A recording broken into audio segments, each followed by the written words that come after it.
En kayak, il faut bien distinguer le fait de tourner, qui consiste à épouser une trajectoire courbe, à la manière d'une voiture qui tourne, du fait de pivoter le bateau sur lui-même, à la manière d'un patineur sur glace qui se retourne pour patiner en marche arrière. Les virages sont déclenchés par une circulaire côté extérieur, dont le but principal n'est pas de pivoter le bateau, mais de donner un élan rotatoire. Cet élan est ensuite géré par des manœuvres côté intérieur au virage. Pour tourner court, c'est-à-dire changer de direction sans freiner, il faut gîter à l'intérieur du virage et placer un appel statique à l'avant du bateau. Ceci consiste à présenter sa pale légèrement ouverte dans l'eau et la maintenir ainsi pendant quelques secondes. Pour finir le virage, on ramène la pale au bateau et on termine par une propulsion qui mettra fin à l'élan donné initialement par la circulaire.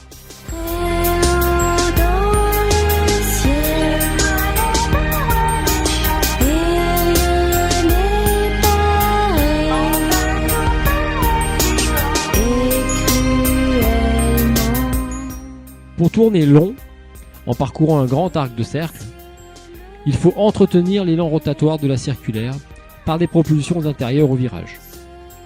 Afin de ne pas casser la rotation et partir dans l'autre sens, il faudra bien gîter du côté intérieur, avoir une propulsion pure, c'est-à-dire la pagaie la plus verticale possible, voire même dépasser la verticalité, et pour cela déporter la main supérieure à l'intérieur du virage. Enfin, il faut avoir le regard et le buste constamment tournés vers l'intérieur du virage. On peut également enchaîner les propulsions sans sortir la pagaie de l'eau par des glissés.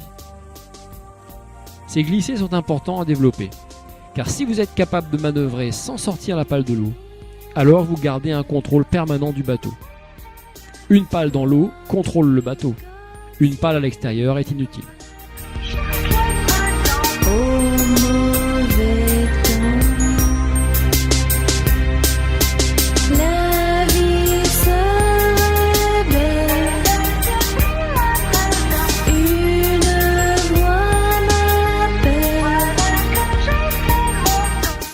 Une autre variation intéressante, dont nous reparlerons, est de profiter de la glisse de chaque propulsion à l'aide d'un appel glissé.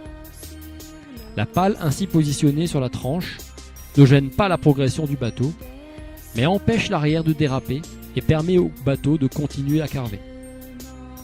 Après 1 ou 2 secondes de glisse, on répète le mouvement.